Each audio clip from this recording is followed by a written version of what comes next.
Media साथी आए हो, कोई मीडिया साथी आए हो तो आगे आ जाए,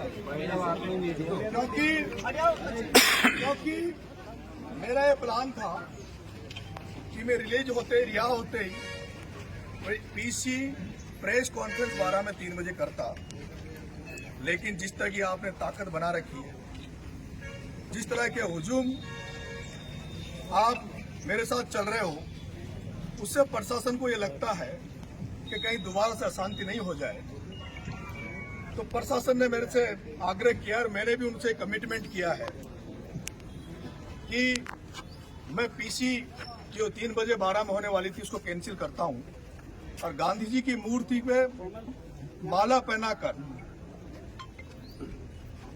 मैं अभी शायद पुलिस की एस्कॉर्ट के साथ मुझे गांव छोड़ने जाएंगे। तो मैं चाहता हूं कि जो भी मीडिया साथी जो 12 से है और आसपास के हैं, उनको अगर कोई भी बात लेनी है, कोई जवाब लेना है, कोई बात करनी है, तो आप यहाँ मौजूद हैं तो आप आ जाइए।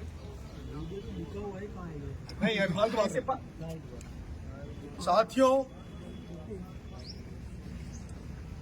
पिछले कुछ समय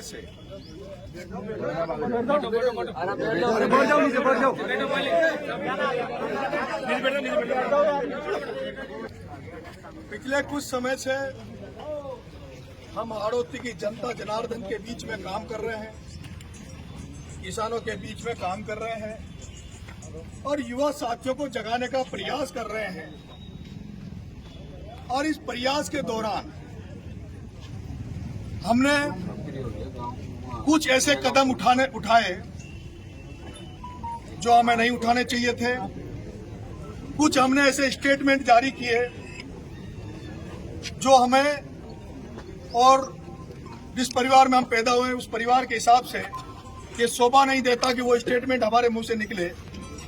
लेकिन जिस तरह के हालात हाड़ौती संभाग के हैं, जिस तरह से यहाँ के किसानों को कुचला जाता है, यहाँ के पिछड़ों के साथ शोषण किया जाता है और किस तरह से यहाँ राजनीतिक संरक्षण में सारे काम धंधे चलते हैं और राजनीतिक संरक्षण में प्रशासनिक अमला काम करता है, तो ऐसे में जनता को, हाड़ौती की जनता को जगाने के लिए और प्रशासन में अपनी अहमियत बताने के लिए कि हम भी हाड़ौती में किसानों के पुत्र हैं जो अब शोषण नहीं सहेंगे, उत्पीड़न नहीं सहेंगे और अब हम भगत सिंह को फॉलो करते हुए, भगत सिंह दोस्तों केवल किताबों में पढ़ने से और भगत सिंह से केवल भगत सिंह बनने से हर कोई भगत सिंह नहीं बन जाता।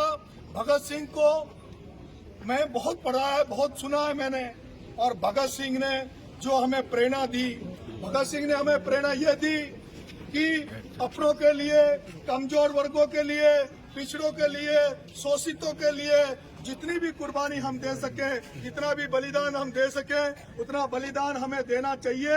और यही कारण है कि जब भगत सिंह को हम फॉलो कर रहे हैं तो भगत सिंह की तरफ हमें बनना भी पड़ेगा और वो प्रयास में कर रहा था। मेरे प्यारे भाइयों, लोग हो सकता है मुझे उग्र नेता की छवि के रूप में जाने, लेकिन इससे पहले मैं जयपुर में कई बार आमरण अनशन और अहिंसात्मक आंदोलन मैंने जयपुर की धरती पर किए हैं और इसीलिए आज मैं तय किया था, जब हम थाने से चले थे, कि यहाँ से निकलते ही सबसे पहले गांधी जी की मूर्ति जहाँ कहीं भी 12 में होगी, उस सत्यमेव जयते के को मार्ग प्रशस्त करने वाले, अहिंसा का मार्ग दिखाने वाले महात्मा गांधी की मूर्ति पर हम माला अर्पण करेंगे। और अब आगे जो समय में जब हम आंदोलन भी करेंगे अगर 12 की धरती पर किसानों के लिए, तो वो हमारा आंदोलन अहिंसात्मक होगा, गांधीवादी विचारधारा से होगा। ये आज हम सबने तय किया है। मेरे प्यारे भाइयों, पिछले समय कुछ स्टेटमेंट मैंने इस तरह के दे दिए थे जिनको ऐसा लगा, और वो मैं गलती मानता हूँ कि वो कुछ शब्द ऐसे मेरे मुंह से निकल गए थे जो किसी सभा विशेष को कहीं न कहीं ठेस पहुंचती थी। उसके लिए मैं आज केवल एक व्यक्ति विशेष पर मैं अपनी लड़ाई लड़ रहा था। केवल प्रमोद जैन भाया और प्रताप सिंह सिंघवी के गठजोड़ को सबके सामने उजागर करने के लिए मैं लड़ रहा था। प्रमोद जैन भाया किस तरह से राजनीतिक संरक्षण में सारा काम धाम सारा सेटअप उसने जमा रखा है। उस प्रमोद जैन भाया को नंगा करने के लिए मैं जिन शब्दों का यूज कर रहा था उसमें मैं कहीं भटक गया था और प्रमोद जैन भाया की जगह मैंने कोई वर्ग विशेष के खिलाफ भी कोई टिप्पणी कर दी थी। इसलिए मैं उस बनिया समाज से आप सभी के सामने माफी मांगता हूं, सार्वजनिक तौर पर माफी मांगता हूं। और आज के बाद मैं आपको विश्वास दिलाता हूं कि किसी भी सूरत में किसी भी कंडीशन में किसी भी वर्ग विशेष को लेकर आज के बाद मैं कोई टिप्पणी नहीं करूंगा। दोस्तों, मैं कल छबड़ा में किसान आंदोलन कर रहा था। किसान आंदोलन में जब हम गए तो कुछ नेता ये चाहते थे कि नरेश मीणा को कमजोर घोषित कर दे, नरेश मीणा को नामर्द घोषित कर दे, नरेश मीणा जो छबड़ा में आया है इसको किसानों के सामने इस तरह से कर दे कि ये जितना दबंग बनता दमदार बनता उतना है नहीं। तो ये मजबूरी थी कि जब वहाँ एक एडीएम ने जिस तरह से किसानों का अपमान किया, किसानों के खिलाफ टीका टिप्पणी की, उसके बाद मैं अपने आप को नहीं रोक पाया। मैंने वहां प्रशासन को समय भी दिया और उस समय पर भी जब प्रशासन अलर्ट नहीं हुआ तो मैं मजबूर होकर छबड़ा के ट्रैक की तरफ मैं कूच किया। और उस छबड़ा के ट्रैक में एसडीएम ऑफिस में बहुत गैप था, लेकिन बीच में कोई प्रशासनिक अधिकारियों ने मेरे से वार्तालाप करने की कोशिश नहीं की और यही कारण रहा कि मुझे मजबूरन उस ट्रैक पे चढ़ना पड़ा। और मैं जब ट्रैक की तरफ जा रहा था तो अपने आप को सोच रहा था कि हो सकता है गिनती के लोग मेरे साथ ट्रैक पे जाएंगे, क्योंकि ट्रैक पे जाने का मतलब था कि मुकदमा लगना और जेल जाना। लेकिन आप लोग जानते हो कि पहली बार नरेश जेल नहीं गया, नरेश कई बार जेल गया। जेल जाना मैं अपने आप को सौभाग्यशाली मानता हूं कि जब जब मैं जेल जाता हूं तो दुगनी ताकत के साथ में वापस लौटता हूं। और आज जो हम कल जेल में 12 की जेल में जब गए तो हमारा सौभाग्य है दोस्तों कि कल कृष्ण भगवान की जन्माष्टमी थी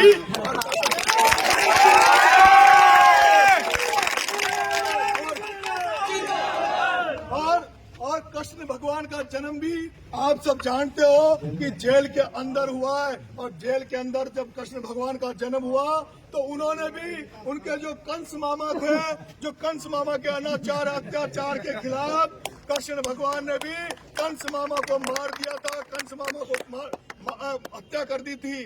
वैसे एक कंस मामा, एक कंस इस 12 की धरती पर भी बैठा है जो हम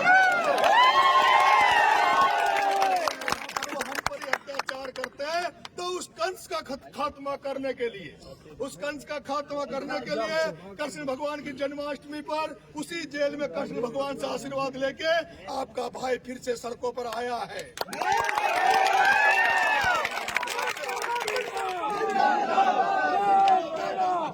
मेरे भाइयों, कल जब मैं महाकालेश्वर उज्जैन के दर्शन करने जा रहा था, छपरा से जैसे मैं निकला मुझे लगा कि मेरे अकेले के कुछ साथी आए हुए थे, उनके साथ मैं रात को रुककर और सुबह महाकाल के दर्शन करूंगा। लेकिन मैं जैसे रवाना हुआ तो हरनाउदा थाने की पुलिस ने मुझे रोक लिया था और मुझे डिटेन कर लिया, मुझे कस्टडी में ले लिया। लेकिन मेरे भाइयों, अचानक से मुझे रोका, किसी को पता नहीं था, लेकिन 10 मिनट के अंदर अंदर वहाँ हरनाउदा के आसपास के हजारों किसान युवा साथी थाने पे पहुंच गए थे।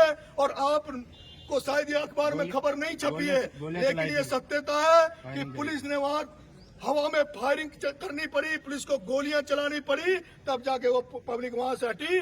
मैंने प्रशासन से निवेदन किया कि आप मुझे ऐसी गुप्त जगह ले चलो जहां मेरे लोगों को, किसान भाइयों को, युवा साथियों को ये पता नहीं चले कि मैं कहाँ हूँ, नहीं तो व्यवस्था संभालने में दिक्कत आएगी और मुझे भी दिक्कत आएगी। और आपको पता है, जब मेरे को वहां से हरनाउदा से ला रहे थे तो बीच में एक गांव में कुछ किसान और युवा भाइयों ने बैरिकेड लगा के, ट्रोलियां लगा के प्रशासन को रोक लिया था। और उनका ये प्लान था कि हम किसी भी सूरत में हमारे भाई को जेल की सलाखों में नहीं जाने देंगे, इसको थानों में बंद नहीं होने देंगे। और वो मैं चाहता तो मैं वहां से छूट भी सकता था, पर मैंने एडिशनल साहब से कमिटमेंट किया, क्योंकि मैं जब उस जीप में बैठा था मुझे लग रहा था, मुझे दिख रहा था कि आज मेरे भाई जो पुलिस में है, जो पुलिस में अफसर है, वो खतरे में हो सकते हैं, वो कोई ऐसी अनहोनी नहीं हो जाए। मैंने मेरे भाइयों एडिशनल साहब से निवेदन किया कि साहब आप मुझे 2 मिनट इनसे बात कर लेने दीजिए, उसके बाद ये लोग जाने देंगे। एडिशनल साहब ने मुझे छोड़ा, मैंने गाड़ी से नीचे उतर के दोस्तों हाथाजोड़ी की, वो फिर भी नहीं माने, वो फिर भी नहीं माने। मैंने सड़क पर उनके दंडवत की, उनके पैर पकड़े, उनसे कहा कि आप मेरे खातिर, मेरी जबान के खातिर आज जाने दो, कल 3 बजे तक मुझे नहीं छोड़ते तो आपकी सड़कें भी आपकी है, टंकी भी आपके हैं, टावर भी आपके हैं, पूरे राजस्थान को चौक कर देना। लेकिन मुझे उम्मीद है कि प्रशासन, कानून, न्यायपालिका और यहाँ का जो पुलिस प्रशासन है उसको एक दिन ये बात समझ में जरूर आएगी कि नरेश मीणा जो लड़ाई लड़ रहा है वो ईमानदारी की लड़ाई लड़ रहा है। नरेश मीणा जो लड़ाई लड़ रहा है वो सच्चाई की लड़ाई लड़ रहा है। नरेश मीणा जिसके खिलाफ लड़ाई लड़ रहा है वो अत्याचारी है, वो आतंकी है, उसने किसानों को खून पिया है, उसने यहाँ के युवाओं का खून पिया है। और मुझे लगता है कि आज जो प्रशासन है उसकी भी शायद आत्मा जाग गई है, उनका भी जमीर जाग गया है, उनका आशीर्वाद भी हमें आपको मिलेगा। इसलिए अब मैंने भी उनको कमिटमेंट किया है कि नरेश का अगला आंदोलन वो हिंसात्मक होगा, गांधीवादी तरीके से होगा। अब मेरे भाइयों, आप सबने भाई कमल जी राठौर जो नगर पालिका के चेयरमैन रहे, आप सब इनको जानते हो, किस तरह से इस भाई ने इस बारा में विकास की गंगा बहाई, किस तरह से इस बारा का विकास इस मेरे भाई ने किया। और उसके बाद इसको भी किस तरह से 14-14, 15-15 मुकदमे लगा के जेल की सलाखों के पीछे डाला।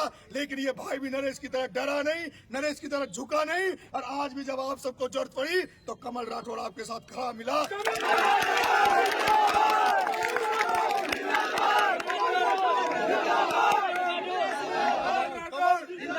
और कमल राठौर ने आह्वान किया कि 3 बजे बारा बंद होगी।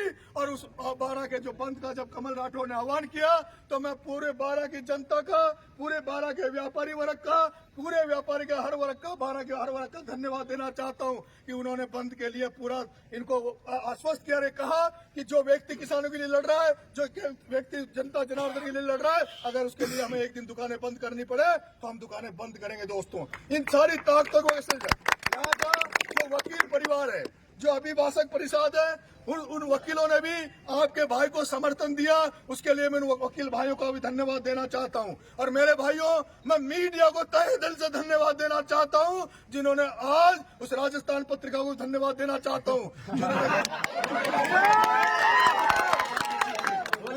मीडिया कर्मियों को धन्यवाद देना चाहता हूं कि आपने हमारा सहयोग करा। और मैं उम्मीद करता हूं कि आप आगे भी हमारा सहयोग करते रहेंगे। मेरे प्यारे भाइयों, अब मैं कानून, हमारी कोई लॉ एंड ऑर्डर नहीं बिगड़े, कोई ऐसी व्यवस्था नहीं बने, इसलिए मैं सीधा यहाँ से बपावर होते हुए अपने धौला कुआं होते हुए गांव जा रहा हूँ। और शाम को मैं जयपुर निकलूंगा। उसके बाद मैं 2-4 दिन में, मेरा कोई काम है, 11 तारीख को स्वर्गीय पायलट साहब की मूर्ति का अनावरण है बांदी हुई। पायलट साहब आएंगे तो मैं उस सभा में भी शामिल होऊंगा। उसके बाद मैं दोबारा से आप लोगों के बीच में आऊंगा। दोस्तों, आप सब लोग जो ताकत और जो हिम्मत आपने बताई है, जो किसान युवाओं के लिए आप लड़े हो, इस ताकत को, इस जज्बे को संभाल के रखना, इस ऊर्जा को, एनर्जी को संभाल के रखना। इस एनर्जी को, ऊर्जा को हमें बहुत लंबे समय तक काम लेना है। दोस्तों, जब तक ये जो भ्रष्टाचारी है, जो चोर बाजारी है, जो गड़बड़ झाला है, जब तक इस बारा की धरती से खत्म नहीं होगा, जब तक हम इस बारा की धरती पर लड़ाई लड़ते रहेंगे। धन्यवाद साहब, राम राम।